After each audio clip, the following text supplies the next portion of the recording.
Hello friends, इस video में मैं आप सभी को बताऊंगा सम ऑफ प्रोडक्ट मींस एसओपी के बारे में। ठीक है, एसओपी के बारे में हम डिटेल में पढ़ेंगे। ठीक है, सबसे पहले जान लेते हैं कि एसओपी होता क्या है। SOP it is a form of expression. ये किसी भी एक्सप्रेशन का फॉर्मेट या फिर फॉर्म होता है जिसे हम बुलियन अलजेब्रा में इंडिकेट करते हैं। ठीक है, तो पहला होता है एसओपी, सेकंड होता है POS product of sum, third होता है कैनोनिकल फॉर्म। कैनोनिकल फॉर्म में फिर दो टर्म्स आते हैं, एक होता है कैनोनिकल स्टैंडर्ड फॉर्म एसओपी और सेकंड होता है कैनोनिकल स्टैंडर्ड फॉर्म पीओएस। ठीक है, उसके बाद एसओपी जो होता है sum of product represented as min term. ये आपको याद रखना है कि एसओपी जो होता है वो मीन टर्म से इंडिकेट किया जाता है, रिप्रेजेंट किया जाता है। ठीक है, अब डेफिनेशन क्या होती है वो देखते हैं एसओपी की, सम ऑफ प्रोडक्ट्स की। वो होती है product terms are sum together with OR logic is called as SOP. Means ये जो प्रोडक्ट टर्म्स होते हैं जैसे A dot B, A bar dot B dot C bar, then A dot C bar, ये प्रोडक्ट टर्म्स का addition अगर हो रहा है, समीशन हो रहा है, तो उन्हें एसओपी कहा गया है।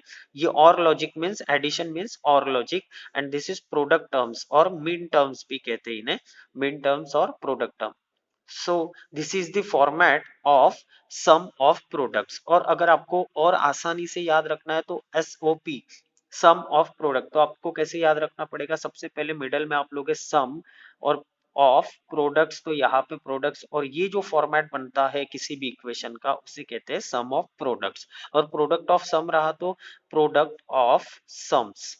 तो इस फॉर्मेट में अगर रहते हैं कोई भी एक्सप्रेशन तो उसे हम प्रोडक्ट ऑफ सम कहते हैं। ठीक है, तो चलिए नेक्स्ट देखते हैं कि कैनोनिकल स्टैंडर्ड फॉर्म क्या होता है।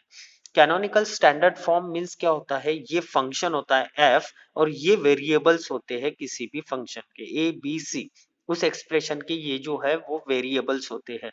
अब कैनोनिकल फॉर्म का मीनिंग होता है कि ईच ऑफ प्रोडक्ट टर्म्स, जो भी प्रोडक्ट टर्म्स होंगी उनमें सभी में कंसिस्ट करने चाहिए all variables of the function. Function के तीनों वेरिएबल हर प्रोडक्ट टर्म में रहने चाहिए। Either it is complemented, complement रहे तो भी चलेगा और नॉन कॉम्प्लीमेंट भी चलते हैं, लेकिन तीनों रहने चाहिए। ठीक है, तो ये प्रोडक्ट टर्म में ए बी सी दो तीनों है, फंक्शन ए बी सी है तो ए बी सी तीनों है, यहाँ पर भी ए बी सी तीनों है, भले ही सी बार हो फिर भी चलेगा, लेकिन एबीसी तीनों है, यहाँ पे भी एबीसी तीनों है, that means it is a canonical standard form. Okay, next एक एग्जांपल सॉल्व करते हैं ताकि आपके पूरे कंसेप्ट क्लियर हो जाए।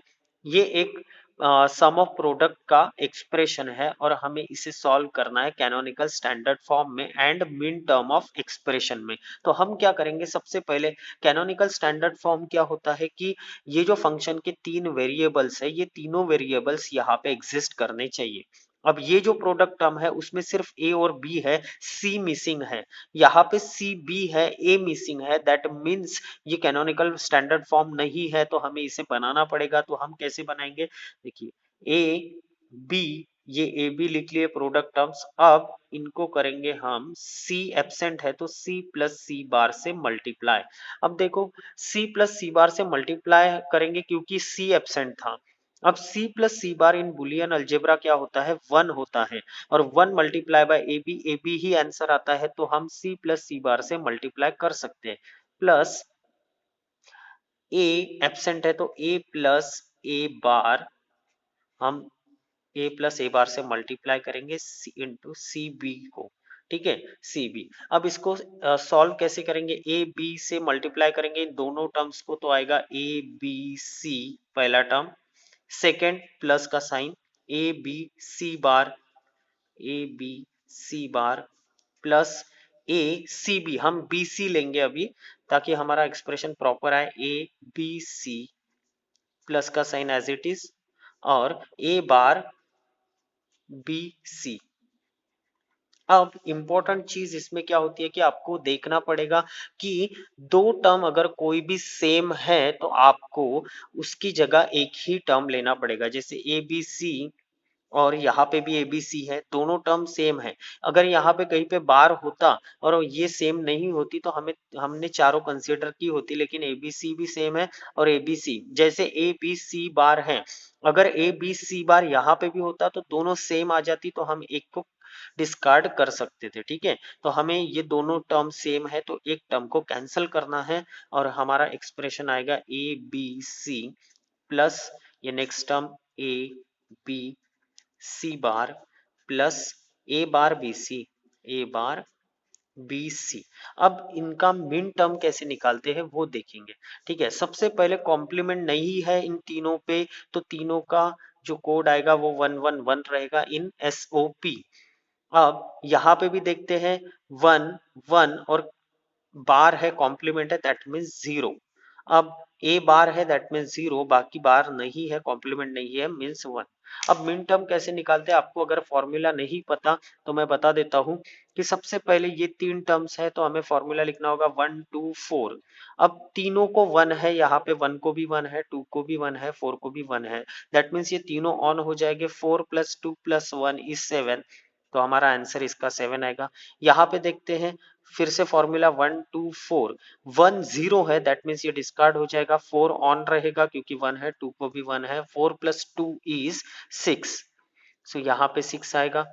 देन फिर से लिखेंगे 1 2 4, हमें उस साइड से स्टार्ट करना है और इस डायरेक्शन में बढ़ना है। 1 2 4 दैट मीन्स 4 को 0 है, मीन्स ये डिस्कार्ड हो जाएगा और 2 ऑन रहेगा, 1 ऑन रहेगा और 2 + 1 होता है 3।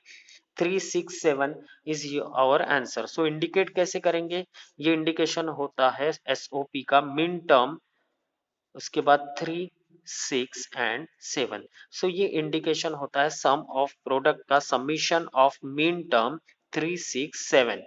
ओके, सो ये होता है सम ऑफ प्रोडक्ट्स और ये होता है कैनोनिकल फॉर्म, और ये सम ऑफ प्रोडक्ट का format A × B plus B × C plus A × C बार। ठीक है, so thank you everyone, thank you for watching this video, thank you.